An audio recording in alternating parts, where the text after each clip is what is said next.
Welcome back. ہماری بات آپ نے گلگت بلتستان کے حوالے سے کافی کر لی ہے اور میرے خیال میں کافی فیکٹس آ گئے ہیں. اب یہ لیٹس ویورز کے اوپر چھوڑتے ہیں کہ وہ اس کا کیا انالیسس نکلتا ہے. اور آپ آج جس طرح بتا رہی ہیں آپ نے پارلیمنٹ میں بھی پریزنٹ کرنا ہے. اچھا, there are certain other issues. اب اوبیسلی اس گورنمنٹ کو این آر او نے کافی ہانٹ کیا ہے اور آپ کی پارٹی کا جو آپ کے قائدین ہیں ان کے کچھ بیانات جو اخبار میں ہے کہ وہ کہتے ہیں جس کو ہر جگہ ہم اپوز کریں گے. ٹھیک ہے جی, آپ بھی یہ کہتی ہیں آپ اپوز کریں گے. ہم نے کیا ہے, ہم نے سائن کر کے دیا ہے پارلیمنٹ میں کہ ہم اس کو اپوز کریں. اچھا, مجھے ایک بات بتائیں, ابھی کچھ دن پہلے جوہر شجاعت صاحب کی اسٹیٹمنٹ ہے کہ یہ ان کے ذہن کی تخلیق تھی این آر او. اب مجھے ایک بات سمجھ نہیں آتی, جب وہ ایسی تخلیق کرتے ہیں, کچھ ایسی کچھ چیز انیشیٹ کر دیتے ہیں, تو آپ لوگ جو ان کے ارد گرد ہوتے ہیں, ہو از آلویز ہڈلڈ بائی, obviously ان کے سپورٹرز ہیں نا, ان کے پارٹی ورکر, وہ کسی چیز سے منع نہیں کرتے یہ کیوں کر رہے ہیں؟ اس وقت میں نہیں تھی تو آئی ڈونٹ نو یہ کس کانٹیکس میں انہوں نے کہا ہے, اور میں تو ابھی میں نے جوائن کیا. این آر او کا جہاں تک تعلق ہے, اور لوگوں کی وجہ وہ ان سے پوچھیں. جہاں تک میرا اپنا تعلق ہے, میں تو ابھی آئی ہوں, لیکن این آر او پہ جتنا ہم سمجھ چکے ہیں وہ یہی ہے کہ این آر او ایک ایسی چیز تھی جس میں پاکستان مسلم لیگ جو ہے اب بہت کلیئرلی کہہ رہی کہ ہمارا کوئی اس میں حصہ نہیں ہے, ہم نے اس سے بینیفٹ نہیں کیا ہے, ہم اس سے کوئی بینیفٹ نہ اس وقت چاہتے تھے نہ اب چاہتے ہیں, ہمارا کوئی تعلق ہی نہیں ہے اس سے, اس لیے ہم اس کو کھلا ریجیکٹ کریں گے. اس لیے ہم نے as a party national assembly میں موو کیا ریزولوشن, میں خود اس میں میری سگنیچر ہے کہ ہم اپوز کرتے ہیں این آر او. سب سے بیسٹ چیز یہ ہوئی کہ ایٹ لیسٹ ہمارے پریشر کی وجہ سے اور کچھ اور پارٹیز کے پریشر کی وجہ سے یہ جو ہے یہ نکل گیا اسمبلی کے فلور سے, اور یہ جو ہے ایک غلط قسم کا جو آنے والا تھا دھبا پارلیمنٹری ہسٹری کے اوپر, وہ ایٹ لیسٹ ہم نے اوائڈ کر دیا. تو آئی ہوپ یہ اوائڈ ہی ہو, کیونکہ آئی تھنک پیپلز پارٹی کو سمجھ میں آ گیا کہ اس طرح کی چیزوں کا کوئی فائدہ نہیں ہے. آپ کی جو قائدین ہیں, آپ کے جوہر شجاعت صاحب, جو پرویز الہی صاحب, مشاہد صاحب بھی, جب کوئی اسٹیبلشمنٹ کی طرف سے مووز ہوتی ہیں تو وہ ہمیشہ بینڈ ویگن جوائن کرتے ہیں. فار ایگزامپل آپ جس طرح دیکھیں مشرف صاحب آئے, مشرف صاحب کی بینڈ ویگن جوائن کی نا, مشرف صاحب نے بنائی کاف لیگ, ابھی تو آپ بھی جانتی ہیں. اب مجھے بتائیں, کیا آپ کی پارٹی کے اندر کوئی انٹرنل ریزولوشن ہے کہ آئندہ کے بعد اگر کوئی بھی غیر جمہوری طریقہ اپنایا گیا کسی گورنمنٹ کو ختم کرنے کا, ٹاپل کرنے کا, کچھ بھی ہوا, بالکل ہے, تو آپ کی ریزولوشن ہے کہ ہم اس کا حصہ نہیں بنیں گے؟ بالکل ہے, اٹس کلیئر, بالکل ہے, absolutely no two ways about it. اور اگر ایسا کچھ ہوا تو پھر نہیں جوائن کریں گے. نہیں, پھر اگر ایسا کچھ ہوا تو ماروی میمن کیا کریں گے؟ نو, obviously ماروی میمن وہی کرے گی جو پارٹی کرے گی, اور پارٹی نہیں کرے گی, مطلب پارٹی کا ڈیسیژن فائنل ہوتا ہے, اور ہم obviously کوئی غیر جمہوری چیز کو نہیں سپورٹ کرنا چاہیے.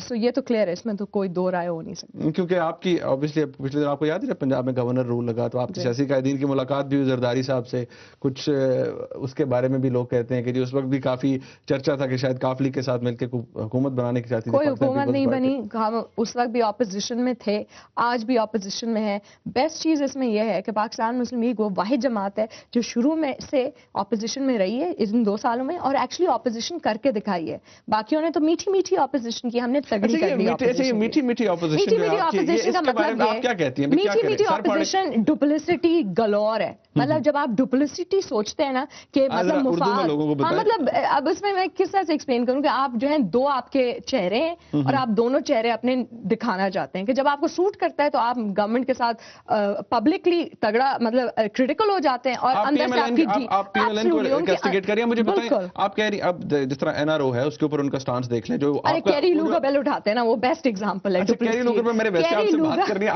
آپ کی پارٹی کہتی ہے کیری لوگر بل ملک بھیج دیا, یہ سب نامنظور. اچھا مجھے ایک بات بتائیں کہ وہ تو economics, let's look at the economic side, we need the money, let's look at the economics, ہمیں پیسے کی ضرورت ہے. بالکل ہے. کس بیسس پہ نہیں آپ آنا چاہیے؟ نہیں آنا چاہیے, لیکن اس بیسس پہ نہیں آنا چاہیے جس بیسس پہ وہ لے کے آ رہے ہیں. اگر ملک بیچنا ہی ہے تو پھر پیسے کا کیا فائدہ؟ ملک بیچنے کا الزام تو مشرف صاحب پہ ہے نا جی, کہ وہ most allied of all allies بنے امریکہ کے ساتھ. شکر الحمدللہ کہ ہمیں ایسی چیز ڈیفینڈ نہیں کرنی ہو رہی ہے. آج نہیں کر رہے ہم کوئی ایسی چیز جس سے انہوں نے نیوکلیئر ایسٹس کو ڈینجر میں ڈالا یا نیشنل سیکورٹی کو ڈینجر میں ڈالا. سمپل سی سچویشن ہے. میں نے تو آرٹیکل 6/4 پروپوز کر دیا تھا کہ جو نیوکلیئر ایسٹس کو اس کی سیفٹی کو ڈالتا ہے ڈینجر میں, اس کے خلاف آپ ہائی ٹریزن کر دیں. آپ اگر ہماری ہسٹری آپ بہتر جانتی ہیں, آپ ہماری ہسٹری دیکھیں تو ہماری الائنس تو امریکہ کے ساتھ پتہ نہیں کب کی ہے. ایک اور چیز میری بات سینکشنز بھی لگی ہیں, آپ کو یاد ہے پریسیڈنٹ امینڈمنٹ آئی, سب کچھ آیا. جب امریکہ کو ہم سے انٹرسٹ ہوتا ہے جو مرضی کر لیں, وہ کنڈیشنز لگائیں یا نہ لگائیں, at the end of the day ہوتا کہ ہم نے کرنا وہ چاہے تو ہماری مرضی ہوتی ہے. دیکھیں میں نے کبھی اتنا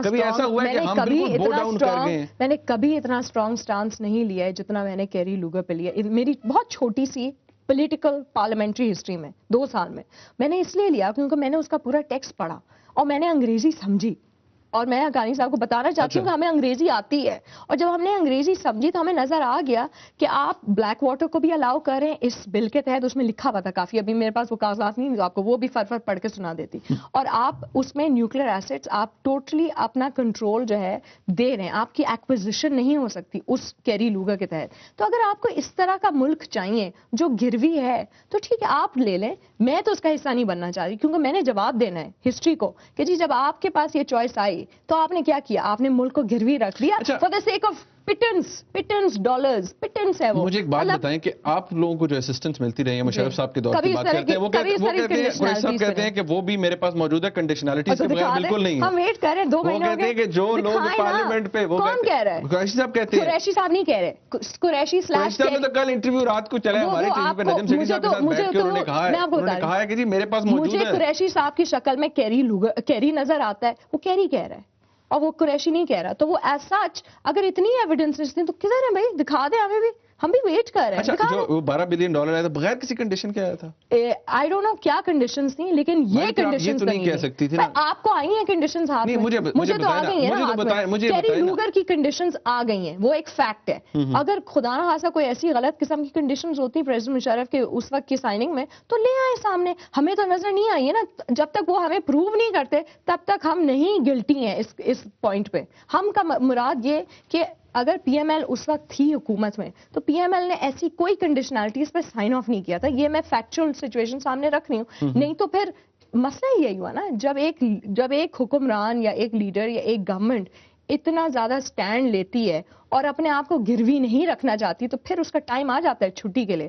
تو یہ لوگ تو اپنی چھٹی نہیں کرانا چاہ رہے ہیں, اپنی کرسی مضبوط کرنا چاہ رہے ہیں, لیکن ان کی کرسی جتنی ویکن ہوئی ہے اس این آر او کے یو ٹرن پہ, اور ان کا بھی مطلب کافی کنفیوز ہوگا کچھ, اس کے بارے سے میں آپ سے بات کروں گا. ناظرین ایک بریک لے لیا میرے یہاں پر, اور ہمارے ساتھ رہیے گا.